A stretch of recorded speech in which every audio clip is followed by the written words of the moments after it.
Hi guys, I'm here to talk about the next steps with your mask. So my mask has been, well, first of all, I filled in some of the gaps that were on the side here. That was from the last time we looked at them, so I wanted to show you those. Sorry about the squeaking sound on the table. And let's see, at this point, I've got the major structures on my mask that I want to attach. I did leave it in its bag this weekend, but just kind of loosely covered it so it would start to dry out a little bit more. The clay was dry enough on Friday that I could take the mold out of it. So I didn't want to leave it on that mold to get really dry. If I hadn't done that on Friday, I would definitely want to do that today. It's still, if I touch it, it's still cool to the touch. That tells me there's still a fair amount of moisture in the clay, but it's quickly approaching that sort of leather hard stage where you can still carve into it a little bit, but it's gonna pretty soon be difficult to add much to this because it's starting to get dry.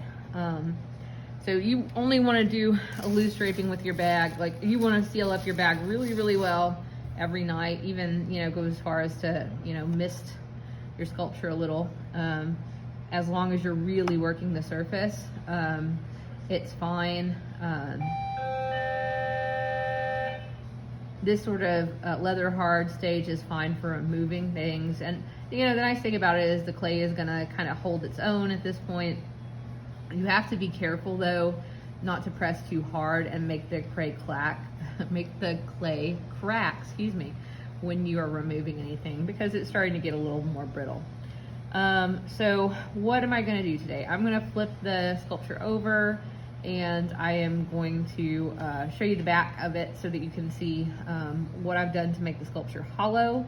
And I've got a little cleanup to do back there in the back, and I'll show you how to clean up your sculpture and make it nice and neat. So first of all,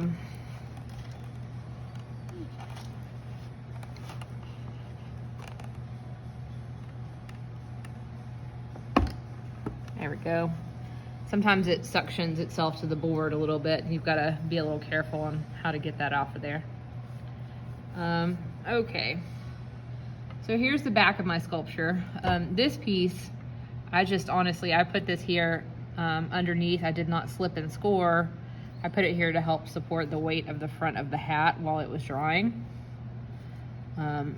So with a good twist, again, I didn't slip and score it. So once this is 100% dry, it's gonna fall out anyway. I did just kind of give it a little twist and pull it out. I can put this in the recycled clay bin. Clay never goes in the trash can. If I can recycle it and use it in another sculpture, which I can at this point until I fire it, that's exactly what I'm gonna do. So I've got a little bit back here that I can clean out for sure. I can work on thinning out some of the walls here where I've got some overlap. If I wanted to, I could totally take this wall out, but I think that honestly when I hang it on the wall, it's probably gonna be best to have a little nail here rather than up here. So I kind of like having this ledge here. You can see here, this hole goes all the way through to the nose, to the tip of the nose, on the front, right? I couldn't leave this cone solid because it would be too thick, and I couldn't enclose it, and just leave it on the ball part of the mask. I had to open a hole here. Again, the reason is if I were to leave a big pocket of air when the air is in the kiln, it is going to get super heated and turn that area into a place where I could get cracking or shattering of the clay. So I don't want to make a little bomb in the kiln, so I made sure to make a hole. So I've got some different tools here. I've got some different size sort of loop tools to help me remove clay. And so if you're gonna remove clay, you can just carefully come around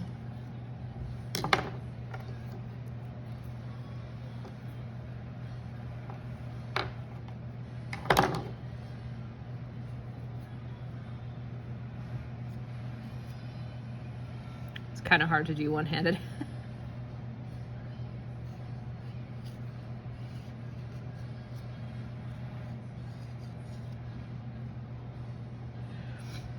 Anything that is like rough or irregular, I can smooth this time. Any sort of areas where I've got like more thickness than my thumb, I want to smooth out, or I want to reduce and shave away at.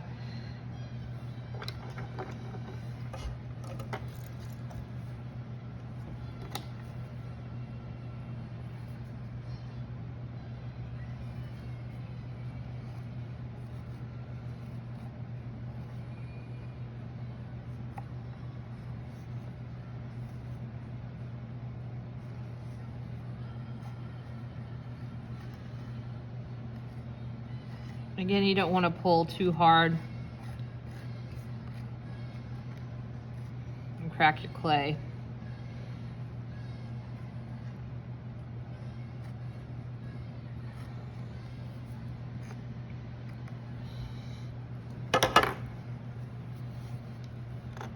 As I'm cleaning, I can just kind of dump my shreds out gently.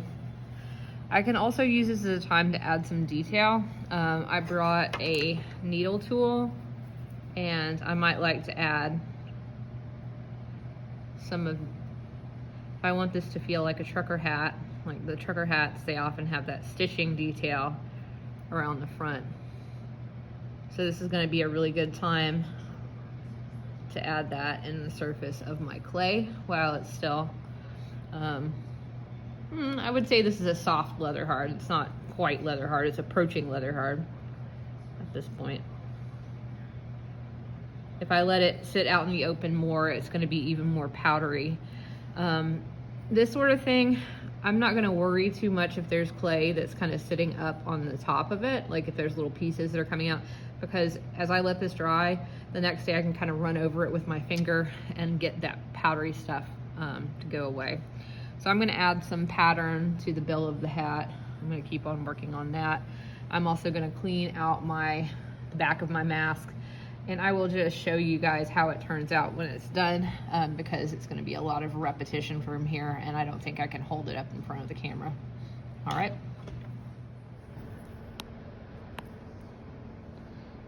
Okay, so I wanted to come back and show you the mask cleaned up. It has the design across the bill. Has the design across the bill to mimic the stitching. At this point it's getting a little drier, so I can come and rub away any extra bits that I don't want. And if I pick it up and flip it over, I've used my tools to hollow out as much of the excess clay as I can. Also to make sure that any pieces that I've joined together have nice smooth joins, and that there's no air that's trapped in any pieces of my mask. So you can see, for instance, there's a nice opening from the circle part of my mask down into the beak. Yeah. This leftover clay can be recycled and put in the clay recycling area, and we'll add water to it and make more clay. And there you have it.